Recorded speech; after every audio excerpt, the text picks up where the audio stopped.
Hey, this is Dave, the Caregiver's Caregiver at caregiverdave.com, coming to you on the #1 rated caregiver podcast on the internet, along with my lovely co-host, best-selling author, and former mayor of Grover Beach, California, Debbie Peterson. Say hello, Debbie. Hi, Debbie. Oh, you're doing a George Burns thing. Say goodnight, Gracie. And we have an especially exciting show planned for you today. Today's guest is a USC and USC. USC is my alumni, by the way. USC medical professor, best-selling author, physician who once taught the very medical quote-unquote truths that he now challenges. After reversing his own chronic disease, he's made it his mission in life to help others do the same, with millions tuning into his weekly podcast and his new book, Lies I Taught in Medical School, shaking up the system, I guess so. He's redefining what true health and longevity really mean. Robert, so great to have you on the Caregiver Dave radio show.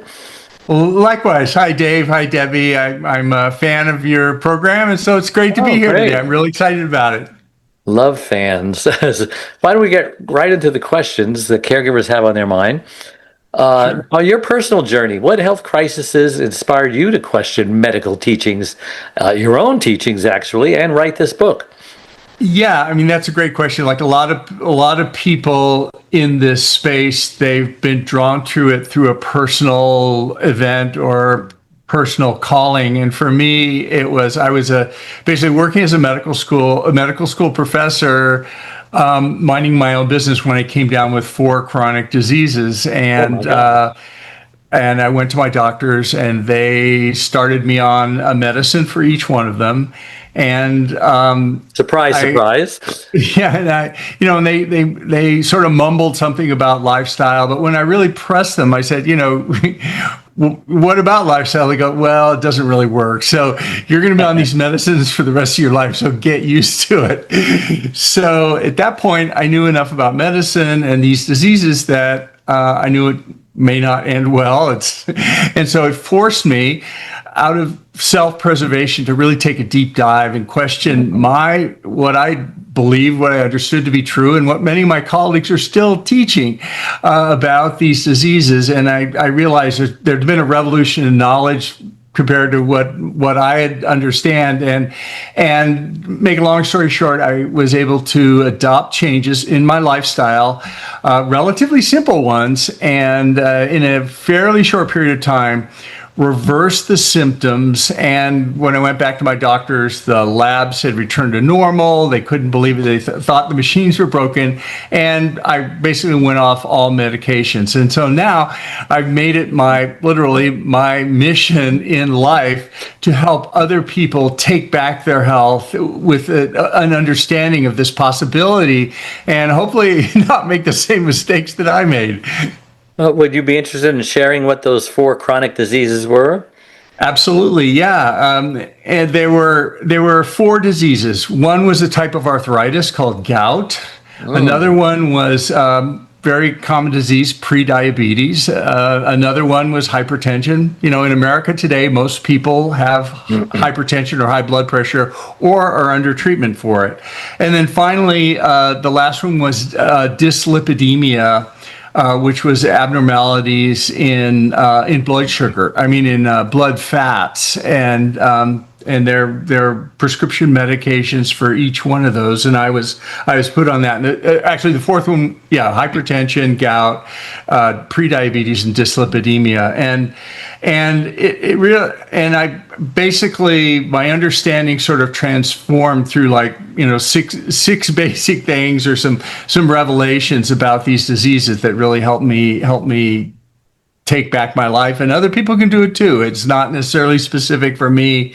My case is not alone. And these diseases are widespread today. And in the 21st century, there's literally a tsunami of these diseases that were present in the last century, but nowhere near the numbers today. And they now occupy up to 80% of healthcare resources. And it's a group of chronic diseases that includes the ones I mentioned, but also other ones like obesity, cancer, cardiovascular disease, Alzheimer's disease, and mental illness. And I believe I've been taught these were all separate diseases and they need to be approached separately. But I now realize that there's a common root cause for these diseases that in many cases is driving them. And the solution, the lifestyle solutions will work to help reverse or delay the onset of all these diseases. And that was really the revelation for me. And that's what the book's about. So lifestyle changes. Yep. What was the hardest lie you had to unlearn? Wow. Well, one of the big ones was, as a doctor, I thought, I've been taught, I was living that I went into medicine to make people healthy, to help people. And truly doctors do help people, no question about it. But one realization that I've come to, and I now believe, is that doctors really don't make people healthy. Doctors make people less sick. What does that mean? That's sort of a distinction. In other words, our healthcare system is built around disease. You have to have a certain disease, then you go to your doctor, and the doctor will manage that disease, just like my chronic diseases were managed. Being healthy, though, is not just the absence of these chronic diseases, because these diseases, practically all the ones I mentioned in that big long list, start not the day the doctor diagnoses them, but years to decades beforehand.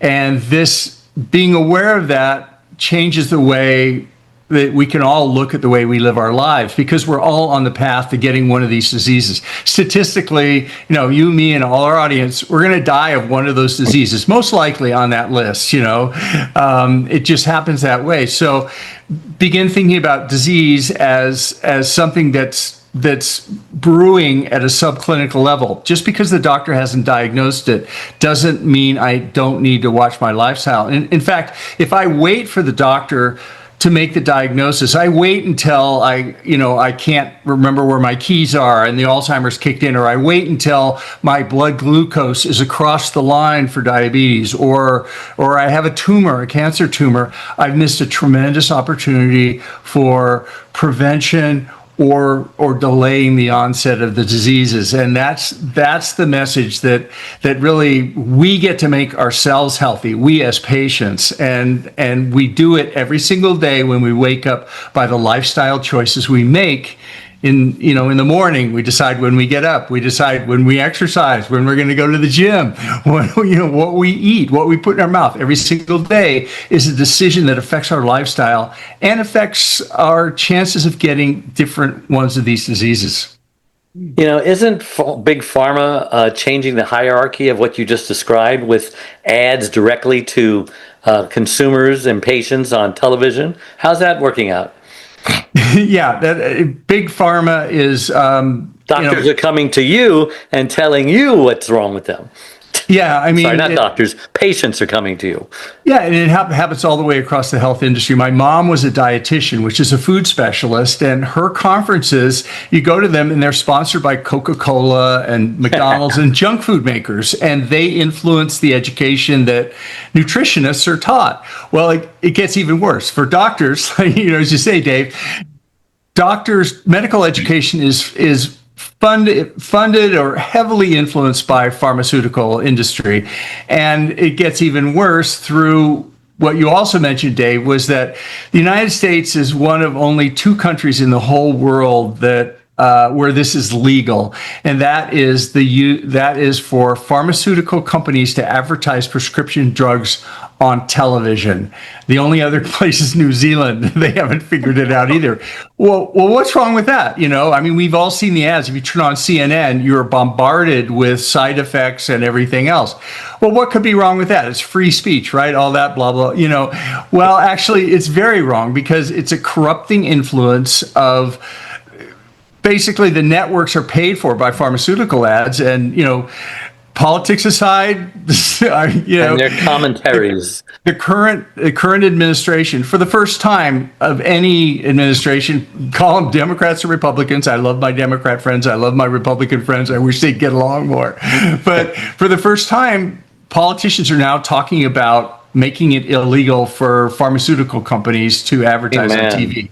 And, the television, the networks are going to go out of business. They already are with YouTube and, podcasts like this, basically. That's all I watch. Yeah. So, Now YouTubes are getting fake YouTube videos. Yeah. No, it's true. But yeah, the influence of pharmaceuticals is pharmaceutical companies is very, very widespread. Research is funded by pharmaceutical companies for the most part. And what's published is influenced by the money that drives the research. And I don't believe doctors or pharmaceutical executives wake up in the morning wanting to harm people or do things that are intentionally wrong.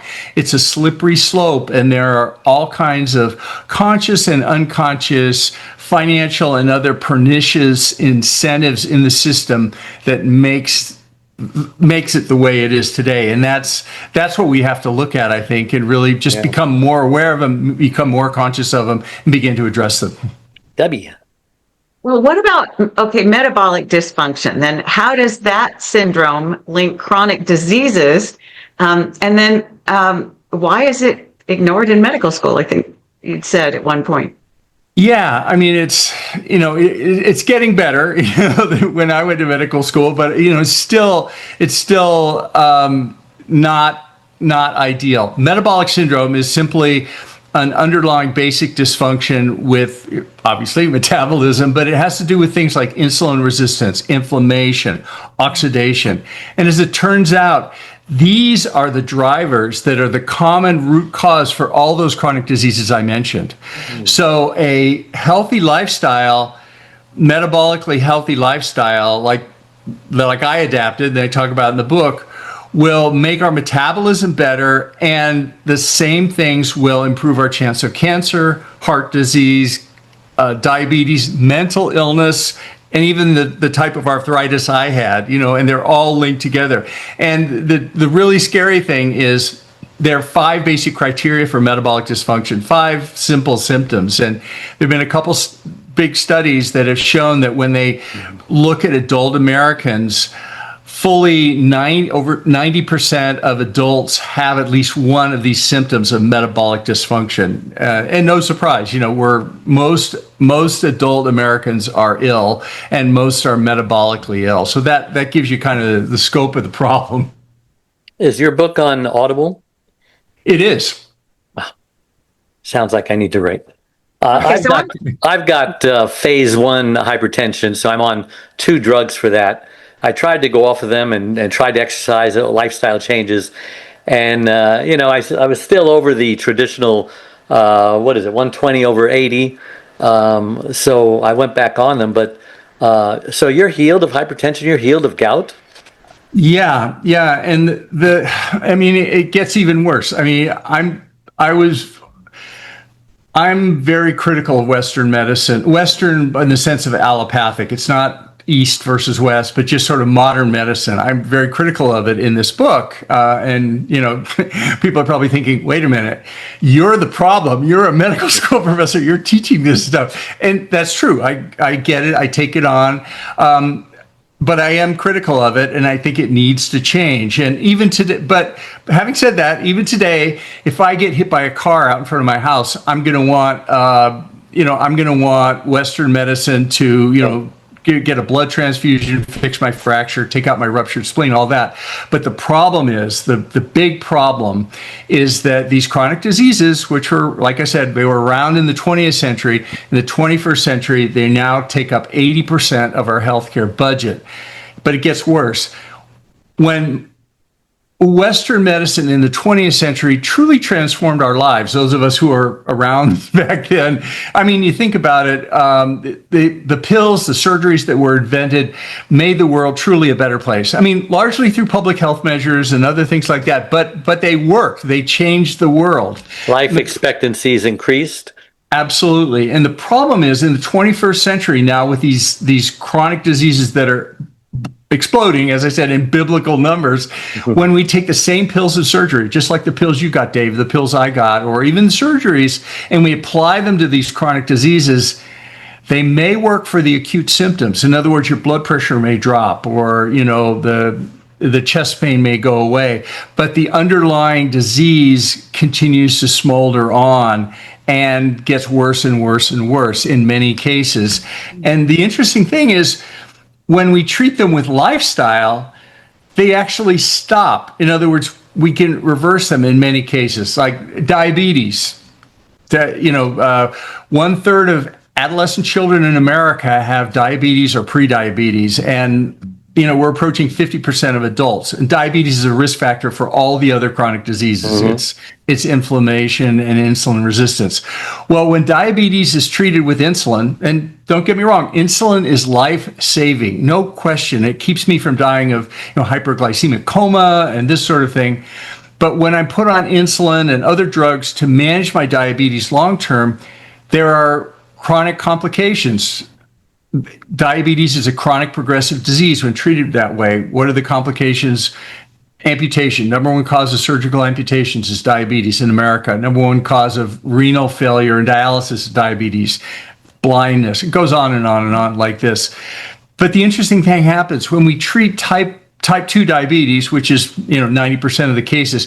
When we treat that with lifestyle by just restricting certain foods that trigger the diabetes, we actually reverse it. And it's been shown in controlled prospective studies that dietary management in diabetes works most, if not many, cases of patients that will reverse their need for medicines, and in some cases, many cases, eliminate it entirely.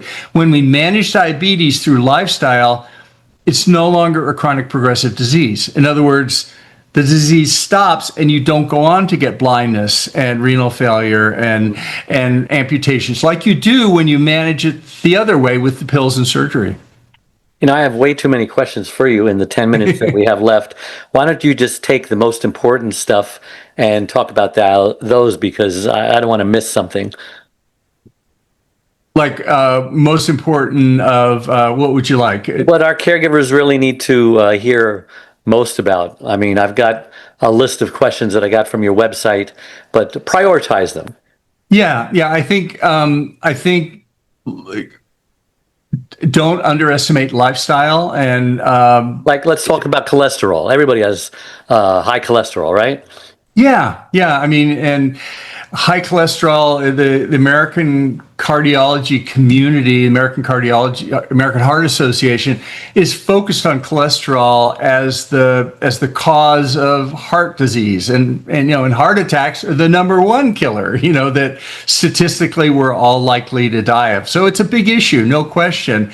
And there's a whole diet heart hypothesis around, how fat causes heart attacks, and for many years we were avoiding eggs and egg yolks because of cholesterol. We now know that not to be true, and that's accepted, that it's that it's okay to eat as many eggs as you want. It's probably one of the healthiest things you can eat is eggs. It's sort of nature's Ozempic, but the whole practice is built around high fat causing heart disease, and indeed the drugs like statins, and there's a whole chapter on this in the book, is built around reducing fat. Well, we're now understanding that the risk of heart disease is elevated slightly by high cholesterol, but there are problems. Most people who have heart attacks have normal cholesterols in large studies, and even controlling cholesterol diminishes slightly the chance of a heart attack, but paradoxically, it increases the rate of death from other causes,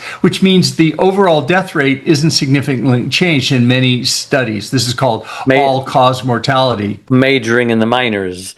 Yeah. So what other things increase if you lower your cholesterol? Well, suicide, mental, traffic accidents, things that imply brain, the brain may be dysfunctional, perhaps memory issues.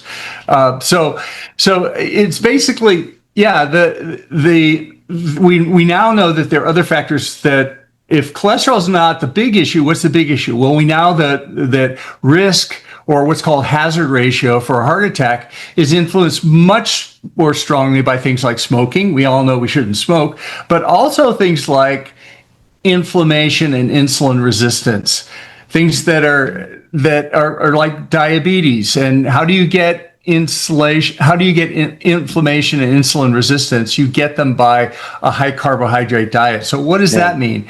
Well, you're more likely to get a heart attack, to increase your risk of getting a heart attack from eating a donut, which is sugar and carbs, than you are from eating a hamburger, which is, a lot of saturated fats. Well, guys my age and Debbie's age, I'm sure we worry about Alzheimer's, dementia, cognitive dysfunction, cancer, of course. What do we do? Well, I mean, the thing that just blew me away is that the same lifestyle that lowers people who have problem with weight will lower their weight. For people who have problem with diabetes, it will reverse their diabetes. For people who have a risk of Alzheimer's, in fact, some people who actually have Alzheimer's, going on this type of nutritional plan and lifestyle plan, going into ketosis, they can actually reverse their mental fog. Not all of them, but the fact that any of them respond at all, we should all be trying it. The same's going on with mental illness and psychiatric conditions. Like, who knew that a healthy diet could reverse psychiatric conditions to the point that patients get out of the hospital and go home after being on heavy medications. So you promote diets in the book, right? Keto? Yeah, I mean, I personally, I don't like to think of them as diets, because diets are something you go on for a while and then you go off of them, and it's a choice that I'm following this. It's a choice that I make for my kids. I want to live to see them graduate from high school, and hopefully their grandkids graduate from high school.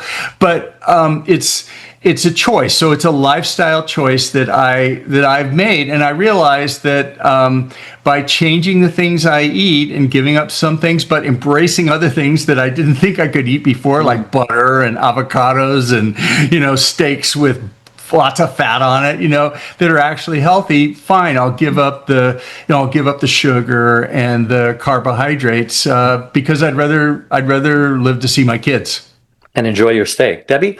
Yeah, and I feel better. My brain fog has gone away. Intermittent fasting is a great thing, a part of it as well. Well, what about the whole fasting thing? Now, what kind of fasting are we talking about? Yeah, I mean, fasting is a big topic. Intermittent fasting, generally, I like to think of it as just narrowing your eating window. So any 24-hour period, instead of eating small meals all day long, like my mom, the dietitian, told me to do. They all told us to do, right? Eat every hour. My kids in elementary school still get fed snacks every break, but instead of doing that, stop between meal snacking, and in fact, even skip breakfast maybe, or even skip lunch if you want. The most important meal of the day? Exactly. That was a advertising slogan from the original junk food, which is cornflakes, Kellogg's cornflakes. But so those things are all out there. All right, I've got to listen to your book because I don't have time to read. I've got it on Audible. Anything else in the last couple of minutes of the show that you want to throw in there?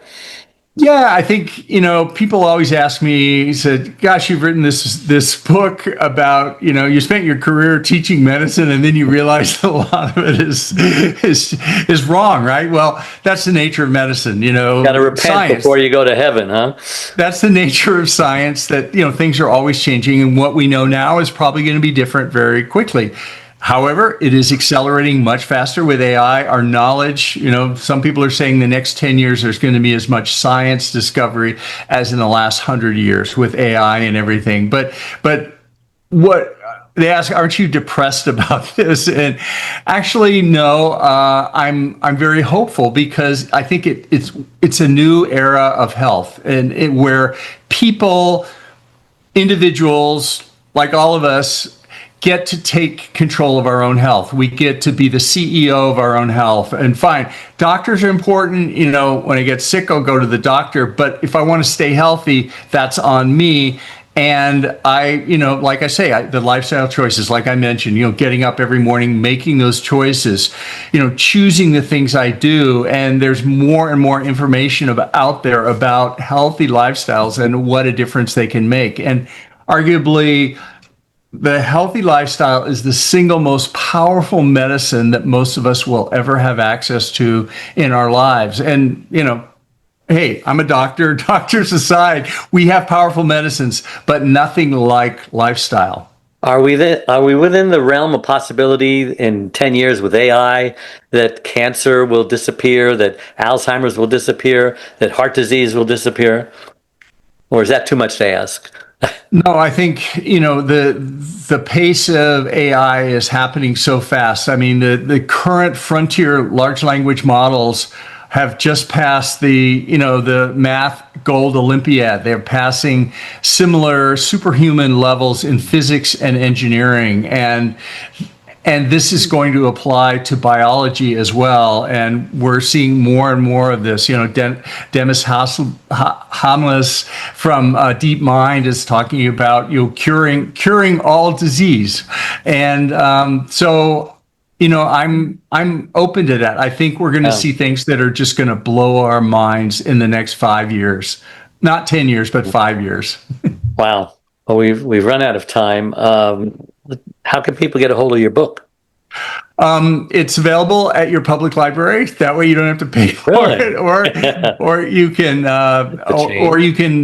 It's available on Amazon, Barnes & Noble. You support your independent bookstore. They need us out there anywhere. And if you if you want to try it out, you can download a free chapter on my website, both in audio, Dave, both in audio form as well as in PDF form to read, or if you want to listen to it, either way. And the title again? What's your podcast? How do we find your podcast? My podcast is called Health Longevity Secrets. It comes out every week, and we dive into kind of breakthroughs in health and longevity and how we can implement these in our lifestyle. And Thank you for asking that, Debbie. Check that out as well. And my website is robertlufkinmd.com. I'm very active on social media. My wife says too active, so say hi if you see me. Well, Debbie, how can people find out all of the wonderful things that Mayor Debbie does? Well, mayordebbie.com, and you can go to Amazon and check out my books, my Integrity 101 series. The first one is Happiest Corruption, Sleaze, Lies, and Suicide in a California Beach Town, which will be out in audio shortly. And my latest book, no, it's not my latest book, it's my second latest book. It's Your Life Too, How to Survive and Thrive as a Caregiver, available wherever books are sold. Also on my free membership website, caregiverdave.com. The newest one is Secrets from the Hammock. So also you can schedule a free 30-minute initial coaching call, talk about whatever you're struggling with on that website. And of course, my community of 34,000 Facebook people that are on there helping each other. Have lots of tools, resources, videos, this radio show, and much, much more. So again, guys, a big thank you to all my listeners out there and you guys for coming on today. Tuning in every Wednesday, making us the #1 caregiver podcast on the internet. So until next week, same time, same channel, may God richly bless you all. Bye-bye. Dave Nasani, the Caregiver's Caregiver, has just released his 6th book entitled It's My Life Too, Thrive to Stay Alive as a Caregiver. It was specifically written for caregivers who know they should be putting their needs first, but just don't know how. Dave is the sole caregiver to his wife, Charlene, since 1996. He knows firsthand what caregivers are going through, because he is one. He now speaks all across the country, offering caregivers his amazing caregiver support package. Even the airlines tell us that in the event of an emergency, to put your oxygen mask on first, before you help your child with their mask. They know that those who don't heed their advice often black out, thus becoming unable to help either themselves or their child. And caregivers are exactly the same way. It's My Life Too, Thrive and Stay Alive as a Caregiver will help caregivers who are neglecting their sleep, diet, and social life and learn to put their needs first. Pick up your copy today or buy one for your special caregiver, on sale everywhere and at caregiverdave.com.